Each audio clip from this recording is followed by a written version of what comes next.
गांव में आई short dress पहनने वाली बहू।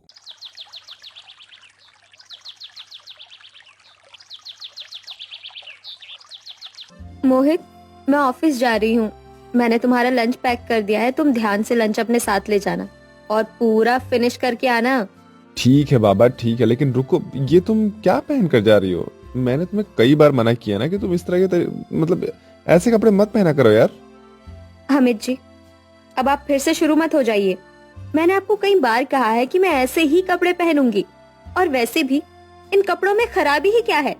आपको तो पता ही है कि ऑफिस में आप साड़ी पहनकर तो काम नहीं किया जा सकता ना। ठीक है बाबा, ठीक है, जाओ, लेकिन हाँ, जरा ध्यान से जाना, ठीक है? ठीक है। ऐसा कहकर सुनैना ऑफिस के लिए निकल जाती है। दरअसल ये कहानी है सुनैना की। अमित और सुनैना ने 1 साल पहले ही अपने परिवार वालों के खिलाफ जाकर लव मैरिज किया था। सुनैना काफी मॉडर्न ख्यालों की लड़की थी। वो इस मॉडर्न युग के हिसाब से अपनी जिंदगी को जी रही थी।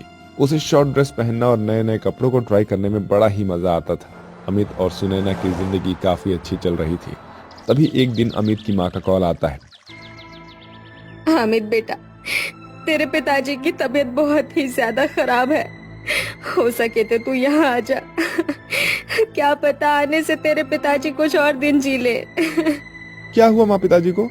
मैं कल ही गाँव आता हूँ, आप फिक्र मत कीजिए, पिताजी को कुछ नहीं होगा। ठीक है बेटा। इसके बाद अमित अपनी पत्नी सुनैना को ये सारी बातें बताता है। सुनैना, हमें कल ही में हमारे गांव जाना होगा। पिताजी की तबीयत बहुत ही ज्यादा खराब है। मम्मी का फोन आया था। ठीक है, फिर मैं पैकिंग कर लेती हूँ। कल हमें सुबह ही निकलना होगा ना? हाँ, और सुनैना, हो सके तो तुम यार वो साड़ी पहन लेना प्लीज। वहां ऐसे शॉर्ट ड्रेस सही नहीं लगेगा ना। तुम्हें तो पता ही है यार गाँव का माहौल कैसा होता है। देखिए अमित जी, मेरे पास साड़ी वगैरह नहीं है। आपको तो पता ही है कि मैं शुरू से ही ऐसे ही कपड़े पहनती हूँ। तो अगर आप ऐसा कह रहे हो तो मैं फिर गांव नहीं जाऊंगी, और अगर जाऊंगी तो मैं इन्हीं कपड़ों में।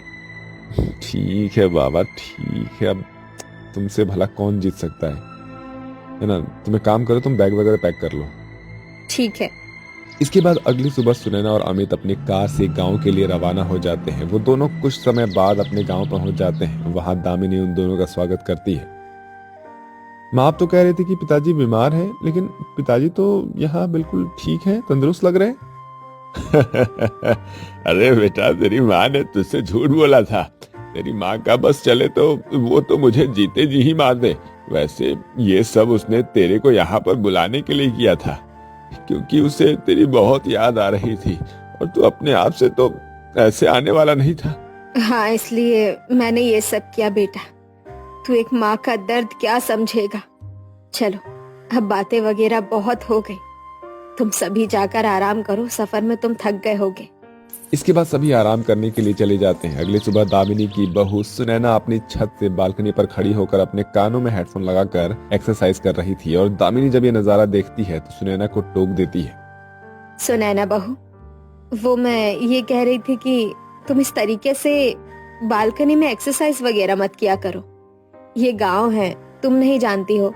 यहाँ बहुत से थरकी लोग रहते हैं। यहाँ के लोग दूसरे के घरों में झांकना, उनकी बहू बेटियों को ताड़ना, यहाँ के ठरकी लोगों की आदत है। तुमने देखा होगा, यहाँ बालकनी में कोई भी लेडी खड़ी नहीं होती। सब अपने घर के अंदर ही रहती हैं। पर मैं अंदर नहीं रह सकती ना माँ जी, मुझे कॉलोनी और सोसाइटी में रहने की आदत है। मैं हमेशा ऐसे ही एक्सरसाइज करती हूँ। प्लीज, मैं अपने आप को किसी और के लिए बदल नहीं सकती। मैं जैसी हूँ वैसी ही रहूंगी। आप मुझे आज के बाद टोकना मत। जिसे मुझे देखना है देखना है, जिसे मुझे देखना है देखता रहे। सॉरी। ये कहकर सुनैना अपने कमरे में चली जाती है, जहां अमित अभी नहा धोकर रेडी हो चुका था। देखो अमित, अपनी मम्मी को समझा दो कि मैं इस तरीके से बंद कमरे में नहीं रह सकती। मैं मॉडर्न हूँ, आज की लड़की हूँ। अगर मैं बालकनी में खड़े होकर एक्सरसाइज कर भी रही हूँ तो उसमें गलती क्या है? माँ जी ने फालतू में मुझे सुना दिया। वो सुनैना, ये गांव ही हमारा कुछ ऐसा है यार, इसलिए मम्मी ने ऐसा बोला होगा। खैर छोड़ो इन सब बातों को, अपना मूड खराब मत करो। मैं किसी काम के सिलसिले में बाहर जा रहा हूँ, आने में मुझे कुछ दिन लग जाएंगे। तुम अपना और पूरे परिवार का ध्यान रखना, ठीक है? तुम इस घर की बहू हो। मैं यहाँ कैसे? ठीक है, अब जाइए। सुनैना कुछ बोलने वाली होती है, लेकिन वो बीच में चुप हो जाती है, जिसके बाद अमित वहां से चला जाता है। कुछ समय बाद दामिनी अपनी बहू के लिए चाय और पराठा लेकर आती है। ये लो बहू, नाश्ता कर लो। सॉरी, वो मैंने तुम्हें खामखा ही डांट दिया। मम्मी जी, सॉरी आप क्यों बोल रही हैं? मैंने भी तो आपको पलटकर उल्टा जवाब दिया। I am sorry. आप मेरे लिए कितना सोचती हो, पर आप प्रॉमिस कीजिए आप इन गांव वालों की वजह से हम आपस में बहस नहीं करेंगे और लड़ाई भी नहीं होगी।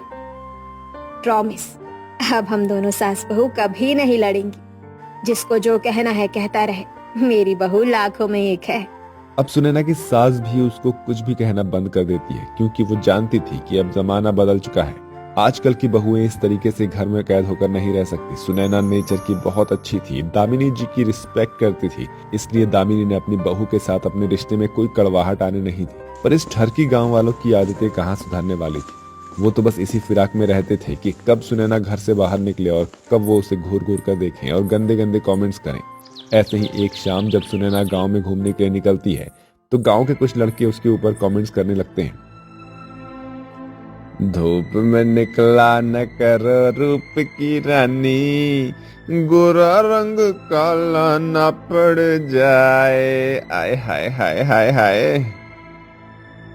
अरे चमक चलो, जरा धीरे चलो, लचक न जाए कहीं पतली कमर। हमें भी अपने साथ ले चलो। अरे भाई, मार्केट में आजकल शॉर्ट ड्रेस कुछ ज्यादा ही नहीं चल रही है। मैं भी सोच रहा हूँ अपनी गर्लफ्रेंड के लिए एक ऐसी ड्रेस ले लूं, बिल्कुल बिल्कुल मैचिंग मैचिंग।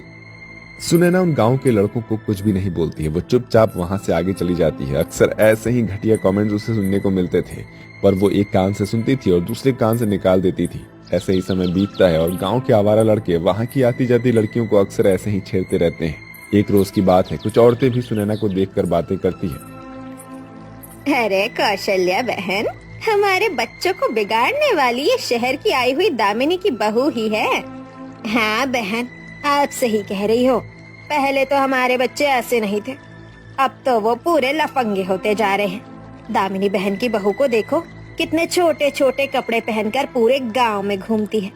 भला इससे हमारी बहू बेटियों पर क्या असर पड़ेगा? हाँ, लेकिन भला इसमें हम क्या कर सकते हैं? ये सारी बातें वहां से गुजरते हुए दामिनी और सुनैना सुन लेती है, लेकिन वो किसी से कुछ भी नहीं कहती। ऐसे ही समय बीतता है और एक रोज रात के 3 बजे सामने के घर में रहने वाली कौशल्या की बहू के रोने की आवाज आती है और वो गांव वालों को जगा देती है। वहां कुछ लोग इकट्ठे हो जाते हैं और बातें करने लगते हैं। सुनैना और उसकी सास भी आवाजें सुनकर घर से बाहर आ जाती है। अरे क्या हुआ भाई, कौशल्या जी के घर में रोने की आवाज काहे आ रही है? मोहन की तबीयत बहुत खराब है, कई दिनों से वो हरकत नहीं कर रहा है। अब तो कैलाश अंकल तो है नहीं, वो तो बाहर रहते हैं और मोहन 2-4 दिन से बीमार है। उसकी तबीयत कुछ ज्यादा ही खराब है, लगता है अस्पताल लेकर जाना होगा। अरे सुनील बेटा, अगर कहीं गांव में रिक्शा या ऑटो मिले तो उसे बुला लो। अरे चाचा जी, इतनी रात में कोई ऑटो कहाँ मिल पाएगी हैं? यहाँ किसी के पास कार हो तो जल्दी से अस्पताल लेकर जा सकते हैं। हमारी गाड़ी तो लेकिन हमारा बेटा ले गया है। आज मेरी बहू के रिश्तेदारी में शादी थी, अब मैं भी कार नहीं चला पाता। रात के अंधेरे में मुझे कुछ दिखाई नहीं देता। जल्दबाजी में कहीं कोई इंतजाम नहीं हो रहा था। सुनैना को ये याद आता है कि अमित तो कार ले नहीं गया है, जिसके बाद सुनैना तुरंत कार की चाबी उठाती है और अपनी सास से बोलती है, मम्मी जी, आप कुंडी लगा लीजिए, मैं मोहन को अस्पताल ले जा रही हूँ। ठीक है बहू, तू जरा ध्यान से जाना। अमित की कार घर के बाहर खड़ी रहती है। सुनैना ने बिना कोई देरी किए कौशल्या को उसके बेटे के साथ कार में बैठने के लिए कहा। ये वही मोहन था जो रोजाना सुनैना पर गंदे कमेंट्स करता था। कुछ ही देर बाद कौशल्या और उसके परिवार के लोगों को सुनैना अस्पताल लेकर जाती है। समय पर मोहन का इलाज हो जाता है और मोहन ठीक हो जाता है। इसके बाद पूरे गांव में दामिनी की बहू सुनैना की बहुत तारीफ होती है और इस तारीफ में गांव के ठरकी लोग भी शामिल थे। पूरा गांव ये समझ गया था कि संस्कार कपड़ों से नहीं बल्कि विचारों से होता है। जो लड़के कल तक सुनैना पर गंदे कमेंट्स कर रहे थे, वो आज सुनैना से माफी मांगते हैं। वहीं सुनैना ने भी अब गांव में रहने का मन बना लिया था और अपनी सास की तरह साड़ी पहनने लगी थी। इस एक घटना ने पूरे गांव को मानो बदल सा दिया था।